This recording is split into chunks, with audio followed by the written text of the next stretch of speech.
Ela é carioca, mora em São Paulo há 5 anos, acabei de descobrir isso. E uma palavra ela disse, eu percebi que era carioca, em 3 frases descobri que ela mora em São Paulo há 5 anos. Muito bem, ela é socióloga também, especialista em psicologia jurídica e em gênero e sexualidade. É autora do blog A Mãe Preta, onde fala sobre maternância, negritude e literatura. Autora do projeto 100 Meninas Negras, que trata a respeito da literatura infantil com protagonismo negro.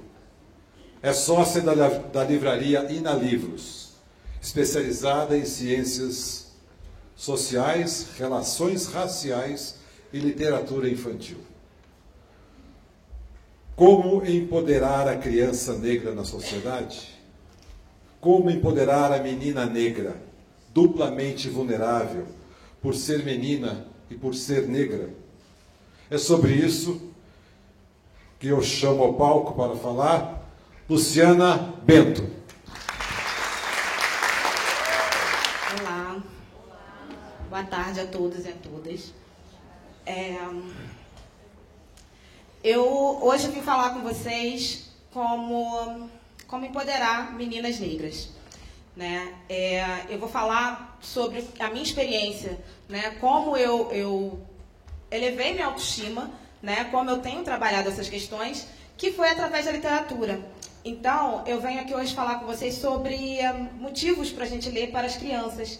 Vou falar focando nas crianças negras, né? Mas essa fala, ela se aplica a qualquer criança, né? Ela se aplica principalmente a crianças em situação de vulnerabilidade social.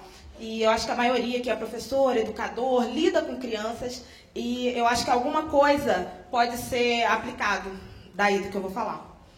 É uma fala rápida, né? Eu realmente estou nervosa de estar aqui, né? Mas assim, depois da canção da Mari, né, falando pra gente tomar coragem para fazer aquilo que a gente ama, eu me sinto mais confiante de estar aqui, né? E depois da canção dos jovens do Projeto Guri, eu sei que nada vai ser mais emocionante do que a canção deles. Então, como eu não tenho como superar isso em termos de expectativas, né, estou muito mais tranquila agora. As coisas que eu vou falar são sementes, né, que eu quero plantar junto com vocês, né, para a prática de vocês, e que depois a gente pode dar continuidade numa oficina que eu vou dar aqui também em seguida. Tá? Então, se ficar assunto por falar, a gente pode falar num momento mais intimista. Bom, vou começar então falando do projeto 100 Meninas Negras. É um projeto que eu criei a partir da minha experiência com a literatura, né? A gente vende livros infantis com personagens negros, a gente sempre recebia dos professores uma surpresa, espanto por ter tantos livros assim com personagens negros, né? E aí eu senti uma necessidade de mostrar que existia muito mais daquilo que a gente coloca na banca, muito mais do que aquilo que a gente leva para os eventos. Tem muitos livros com personagens negros, com meninas negras, e aí eu fiz essa lista, né, que depois, provavelmente não vai aparecer nessa apresentação, mas depois eu mostro o blog para vocês, né, que é 100meninanesnegras.tumblr.com.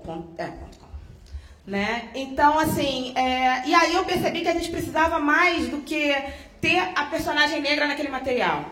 A gente precisava ler aquele material e perceber se ele estava, de fato, representando bem, trabalhando a autoestima daquela menina negra. Né? Eu queria deixar vocês já com 3 perguntas. Né? Quantas crianças negras vocês conhecem? Provavelmente vocês conhecem bastante, né? Quem trabalha com educação e educação pública. Com quantas vocês convivem, de fato, assim, com mais proximidade? E, principalmente, se vocês sabem se essas crianças negras gostam de ser negras. Né? Então, vamos pensar um pouco sobre isso enquanto eu falo das outras coisas. Pode... Estou trazendo 10 motivos para vocês, para a gente ler para uma criança. Então, ler para uma criança negra fortalece os laços afetivos e nos aproxima da criança. O que eu quero dizer com esse motivo? A partir do momento que a gente lê para alguém, que a gente lê para uma criança, a gente está colocando o nosso sentimento com aquela leitura. Quando a gente começa a ler para uma criança, quando a gente lê em voz alta, né, a gente está dando a nossa impressão daquela leitura. O que a gente sente com aquela leitura, o que a gente acha, a ênfase que a gente dá em determinado ponto ou não no outro. Tudo isso é o nosso sentimento com aquela leitura que a gente está passando para essa criança. Né? Então, para uma criança negra que não recebe, às vezes, tanta afetividade em casa, porque a mãe trabalha demais, porque o pai trabalha demais, porque às vezes o pai é ausente, porque N motivos de vulnerabilidade social. E aí a gente vê uma criança pobre, uma criança refugiada que chegou sozinha num país diferente. Né? A gente pode aplicar isso para várias outras situações que as crianças se encontram e o quanto ela precisa dessa afetividade. Então, você como professor, a gente como educador, a gente como adulto que está ali com aquela criança naquele momento, tem que ter essa consciência que a gente está formando um laço afetivo com aquela criança quando a gente está lendo para ela. Então, esse é um motivo, eu acho que é o primeiro motivo. Pode passar para o segundo. Um adulto que lê para uma criança é um espelho. E aí, foi falado aqui antes, né, da questão da importância do exemplo. A criança aprende muito com o exemplo. E quando a gente lê para uma criança, a criança está absorvendo aquela história que a gente está contando, mas ela está absorvendo o nosso prazer de ler. Né? Ela está vendo, olha, esse adulto ele está lendo e ele está gostando disso que ele está fazendo. Deve ser bom fazer isso também. Né? Então, a gente entender a importância da gente como espelho, da gente não só lendo para eles, mas da gente lendo para a gente. Né? E um professor que tem um momento de intervalo, que pode pegar alguma leitura dele, e aquele aluno está vendo ali naquele espaço, que o professor, olha, está lendo naquele intervalo, ele gosta de fazer aquilo. Ele não me fala só para fazer aquilo porque é importante para mim, porque o professor disse isso e aquilo. Ele faz aquilo também. Né? Então, ter essa dimensão do espelho. Por favor. Ler bem melhora a escrita, a fala e a articulação de ideias. Né? A gente sabe todas essas questões, mas quando a gente pensa uma criança em situação de vulnerabilidade social, isso é ainda mais importante, porque ela não vai ter outras oportunidades. Né? As oportunidades são muito poucas. A gente sabe que a escola ela ainda tem um formato muito engessado. Né? Por mais que os professores vários tenham propostas inovadoras, como a gente aprendeu aqui, né, ao longo do dia, várias outras formas que a gente pode trabalhar. Né? A criança, o modelo da escola ainda é daquele que o detentor do saber está na frente, né? E as crianças estão lá para aprender tudo com aquela pessoa. E não é, né? Não é assim que a coisa funciona.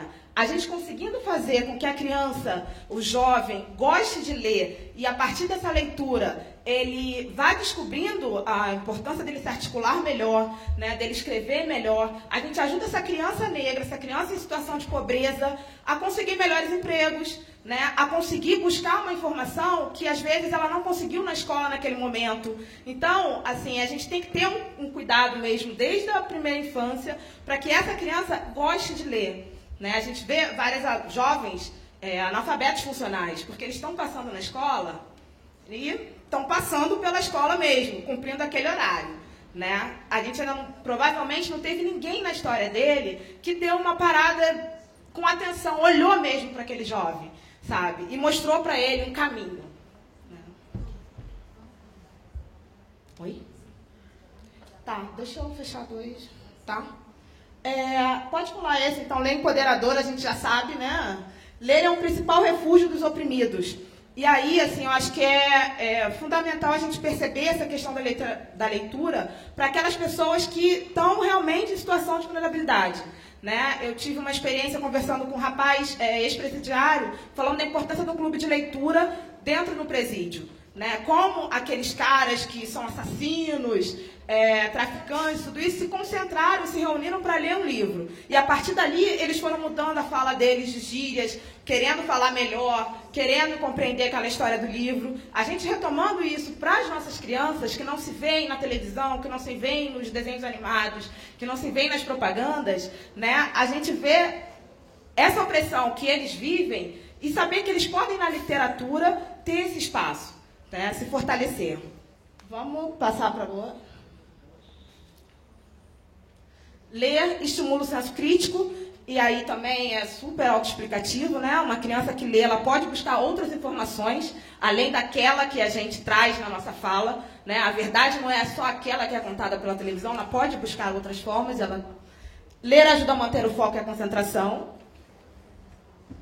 Ler é um entretenimento de qualidade e baixo custo, e a gente tem que pensar nisso, ver quanto é o custo de ir ao cinema, né? Para um ingresso só, uma pessoa, um livro atinge várias pessoas, né? E a criança ainda se diverte, ou o jovem se diverte com aquele material durante muito mais tempo do que dura um filme no cinema.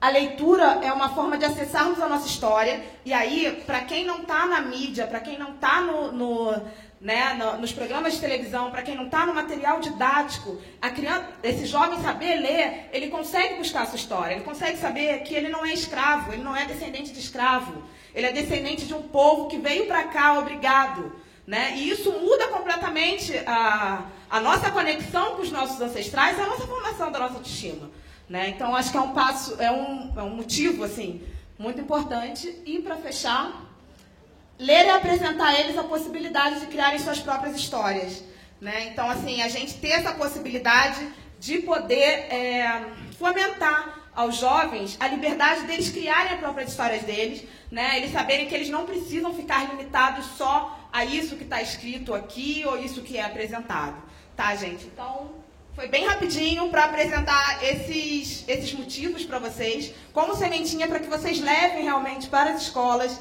e para os pais das crianças com quem vocês trabalham, né? E trabalhem nessa questão de fomentar a leitura. E é isso, a gente continua na oficina, tá? Obrigada.